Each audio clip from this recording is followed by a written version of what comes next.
খালামণি, ও কই? তিথি আবিরের মাকে খালামুনি বলে। ও তো ঘুমাচ্ছে। কি? ও এখনো ঘুমাচ্ছে? দাঁড়াও, ওর ঘুমের 12টা বাজাচ্ছি। তিথি অনন্তের রুমে গেল, গিয়ে দেখে স্যার উপর হয়ে শুয়ে আছে। অনন্তকে দেখে তার মাথার একটা কুবুদ্ধি চলে আসলো। অনন্তের পরনে লুঙ্গি, তার উপর কাঁথা মুড়ে দিয়ে শুয়ে আছে। তিথি লুঙ্গিটাকে এক টান দিয়ে বাইরে বের করে আনলো। অনন্ত লাফ দিয়ে উঠল। ওই ওই কে রে? আরে ওট ওট, আমি আসছি, তোর জম। ধুর, এইভাবে কেউ? অনন্ত খেয়াল করলো তার কাছে লুঙ্গি নেই। অনন্ত কাঁথার নিচে লুঙ্গি খুঁজছিল। তখন তিথি বলল, বাবু, তোমার লুঙ্গি আমার কাছে। অনন্ত তাকিয়ে দেখে সত্যি। হায় আল্লাহ, সব তো শেষ। কিচ্ছু শেষ হয়নি, তুই আগে উঠে পড়। আমার লুঙ্গি দে। না না, আগেই দেওয়া যাবে না। কেন? আগে বল, আমার কথা শুনবি তাহলে দিব। হ্যাঁ বল। এখনই ঘুরতে যাব। না, আমার কাজ আছে। তাইলে থাক ওরকম, লুঙ্গি পাবি না। আচ্ছা যাব। সত্যি তো? দে এবার। না, ভাবলাম এর একটু শাস্তি দিব তোকে, কিন্তু হাতে সময় নেই, তাই বেঁচে গেলি। শোন, এইগুলো ঠিক না। আমার ইজ্জত নিয়ে টানাটানি শুরু করছিস। আমি কিছুই করিনি, তোর লুঙ্গি খোলাই ছিল, আর সেইটা কথার বাইরে ছিল। না। তর্ক না করে রেডি হয়ে নে, আমি এখানে শুইলাম, যা তাড়াতাড়ি। অনন্ত রাগ দেখিয়ে রেডি হতে চলে গেল। কিছুক্ষণ পর অনন্ত ফ্রেশ হয়ে বাইরে বেরিয়ে দেখে তিথি তার একটা শার্ট আর প্যান্ট পরে আছে। আরে এগুলো কি করছিস তুই? এইদিকে আয়, কেমন লাগছে বলতো? ছেলে ছেলে লাগছে। তারপর কেমন লাগছে? তুই তো এমনিতেই অনেক কিউট, এখন আরো বেশি কিউট লাগছে। আচ্ছা শোন, এই হাতাটা ভাঁজ করে দে। কেমন করে যেন ভাঁজ করিস? অনন্ত শার্টের হাতা ভাঁজ করে দিল। থ্যাংক ইউ লক্ষ্মী বর। অনন্ত রাগ করে বলল, তোকে বলছি না বর বলবি না? সরি, মনে ছিল না। হুম। দেখ আবার বলে, মনটা চাচ্ছে এখন কয়েকটা লাথি মারি। না, এখন মারা যাবে না, একবার বাগে আনি, তারপর দেখাবো মজা। কি রে, কি বিড়বিড় করিস? না কিছু না। তোকে ভালো একটা ছেলে দেখে বিয়ে দিলে আমি বেঁচে চাই। কি বললি? যাই বলছি তোর ভালোর জন্য বলছি। তিথি কথাটা শুনে অনন্তের গালটা হাত দিয়ে ধরে ঠোঁটটা কামড়ে ধরল। এম, তিথি চোখের ইশারায় অনন্তকে চিল্লাতে না করলো। তিথি হাত দিয়ে ইশারা করে অনন্তকে বসতে বলল। অনন্ত আর তিথি বিছানায় একসাথে বসলো। অনন্ত একটু নড়লেই ঠোঁটে জোরে টান লাগছে, তাই অনন্ত নড়াচড়া কমিয়ে দিয়েছে। কিছুক্ষণ পরে তিথি অনন্তকে ছেড়ে দিল। অনন্ত জোরে দম নিয়ে তার ঠোঁটে হাত দিল। এটা তুই কি করলি? তাহলে আমার বিয়ের কথা বলিস কেন? কেন, তোর বিয়ে দেওয়া লাগবে নাকি? ওই চিন্তা তোকে করতে হবে না। এখন এই অবস্থায় বাইরে যাব কিভাবে? কেন, কি হয়েছে? ঠোঁট কেটে গেছে। বুঝতে হবে, তো শার্ট প্যান্ট পরছি, কেমন যেন শরীরের শক্তি বেড়ে গেছে। আচ্ছা, ছেলেদের শার্ট প্যান্টেও কি আলাদা পাওয়ার আছে? না, তোর বক বক থামাবি? ওকে। এখন শোন, আমি এখন কাজী অফিসে যাব। কি, আমাকে বিয়ে করবি? আরে আমি কি তাই বলছি? তাহলে? কাজ আছে। এ, তুই কাউকে বিয়ে করবি? না, তুই পাগল হইছিস? আমি বিয়ে করতে যাব কেন? তাহলে কাজী অফিসে যাবি কেন? এমনি কাজ আছে। আচ্ছা শোন, তুই এতক্ষণ এখানেই থাক, আমি যাব আর আসবো, তারপর ঘুরতে যাব। না না না, সেটা হবে না। আমি তোর সাথে এখনই কাজী অফিসে যাব, আর সেইখান থেকে ঘুরতে যাব। না, আমার কথা। আমাকে বুঝ দিতে আসবি না, আমি বলছি যাব, তার মানে যাব। ওকে ওকে চল।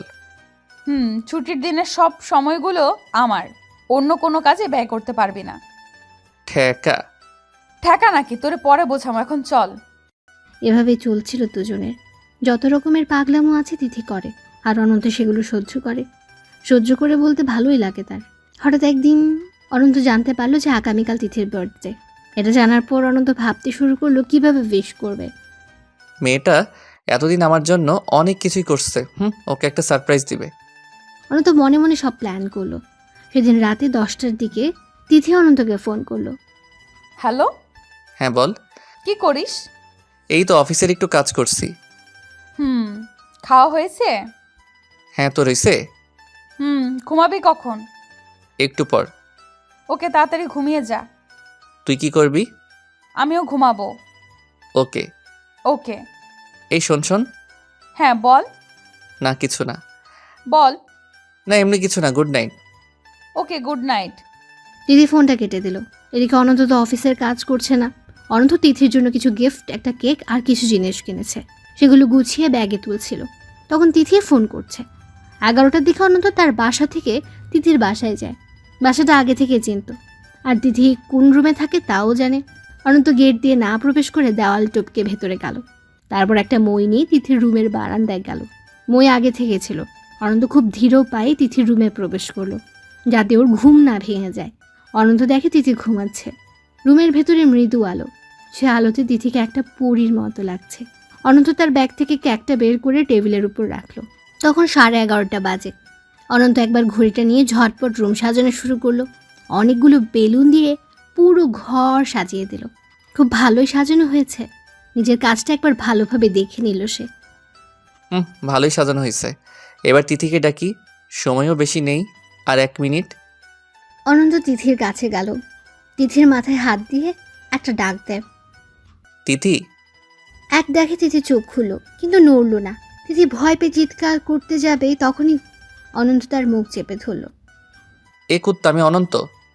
উম, তিথি কথা বলতে পারছে না মুখ চেপে ধরার জন্য। থাম, চিল্লাস না। তিথি শান্ত হয়। তুই একা। Happy birthday to you. কি? ওর তারপর বলছি। তিথি উঠল আর অনন্ত রুমের লাইটটা অন করলো। তিথি দেখে তো অবাক। এগুলো তুই কি করছিস? অনন্ত দৌড়ে তিথির কাছে আসলো আর কানে কানে বলল। Happy birthday. তিথি কিছুক্ষণ চুপ করে দাঁড়িয়ে রইল। কিছুই বুঝতে পারলো না। হঠাৎ কিভাবে অনন্তকে জড়িয়ে ধরল। এই কি হলো? থ্যাঙ্কস, আমার মনে ছিল না। সত্যি মনে ছিল না? না। ও ছাড়, এখন আয় কেক কাটবি। কেক আনছিস? হুম। আর এত আস্তে উইশ করলি কেন? কেউ যদি উঠে যায় তাই। আচ্ছা, তুই কিভাবে আসলি? অনন্ত কিভাবে আসে সেটা বলল। হায় আল্লাহ, তোকে এত কষ্ট করতে কে বলেছে? না কেউ না, আর কথা বলিস না, আয় কেক কাটবি। হুম। দাঁড়া, লাইটটা অফ করে আসি। মৃদু আলোই ভালো, বেশিক্ষণ লাইট থাকলে কেউ আবার চলে আসতে পারে। অনন্ত গিয়ে লাইট অফ করলো। দুজনেই মিলে কেক কাটলো, একে অপরকে খাইয়ে দিল। তারপর অনন্ত বলল। এই যে দেখ, তোর জন্য একটা ঘড়ি এনেছি, আর অনেক চকলেট। ফ্রিজটা খুলে দেখে আয়, অনেক আইসক্রিম এনেছি। আর কি কিনবো বুঝতে পারিনি। তোকে এসব আনতে কে বলেছে? ধুর, কি যে বলিস, এগুলো আনবো না তো কি আনবো? অনন্ত ফ্লোরে বসে খাটের সাথে হেলান দিয়ে বসেছিল, আর তিথি খাটের উপর পা ঝুলিয়ে বসলো। তিথি সেখান থেকে নেমে অনন্তের সামনে আসলো। তোর জন্য একটা গিফট আছে। কি? প্রমিস কর নিবি। আগে দে। আগে প্রমিস কর নিবি। আরে গিফট দিবি সেটা নিব না, এটা কোনো কথা? আগে প্রমিস কর তুই। প্রমিস নিব। তিথি একটা মুচকি হাসি দিয়ে টেবিল থেকে কেকের ক্রিম হাতে নিল আর অনন্তের ঠোঁটে লাগিয়ে দিল। এ কি করলি এটা?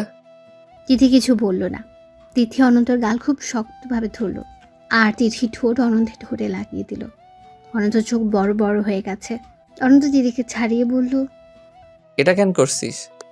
তুই কিন্তু বলছিস গিফট নিবি, না করবি না। হ্যাঁ, তাই বলে এই? আর কথা বলতে পারল না অনন্ত।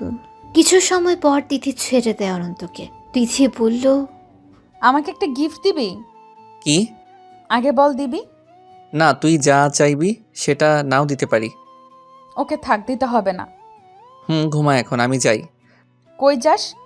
বাসায় যেতে হবে না, আবার কাল অফিস আছে। আচ্ছা শোন আগে, আবার কি? গিফটটা হলো তুই আর তোর ভালোবাসা। সারা জীবন এর জন্য আমার হবি। পারবো না, সম্ভব না। Good night. অনন্ত বারান্দায় চলে গেল পেছন দিক দিয়ে নামার জন্য, আর তিথি ফ্লোরে বসা অবস্থায় কান্না শুরু করলো। আমি মনে হয় কখনো তোকে পাবো না, এমন কপাল আমার হয়নি। আমি মনে হয় শেষ মুহূর্তে এসে হেরে গেলাম। তিথি ধীরে ধীরে কথাগুলো বলে কান্না করছে। হঠাৎ সারা জীবনের জন্য হব, তবে শর্ত আছে। অনন্ত হঠাৎ করে ফিরে এসে বলল কথাটা। তিথি চমকে গেল আর বলল। কি শর্ত বল? অনন্যার মতো ওভাবে ফেলে চলে যাবি না কখনো। কথাটা শোনার পর তিথি উঠে অনন্তকে জড়িয়ে ধরল আর বলল। আমি ছেড়ে যাব কেন? হ্যাঁ, তুমি তো জানো আমি তোকে কত ভালোবাসি। আমার ভালো লাগার মানুষ রেখে আমি কোথায় যাব? ঠিক আছে, তবুও আমার ভয় হয়। না, কোনো ভয় নেই। আমি সব সময় তোমাকে নিয়েই ব্যস্ত থাকবো। ছাড়, এখন অনেক রাত হলো, বাসায় যেতে হবে। না, একটু পর যা। কেন? এতদিন আড়াল থেকে প্রাণ ভরে দেখেছি, আজকে একটু সামনে থেকে নির্ভয়ে তোকে দেখছি। এত ভালোবাসিস কেন? জানি না, চুপ, আগে দেখে নেই।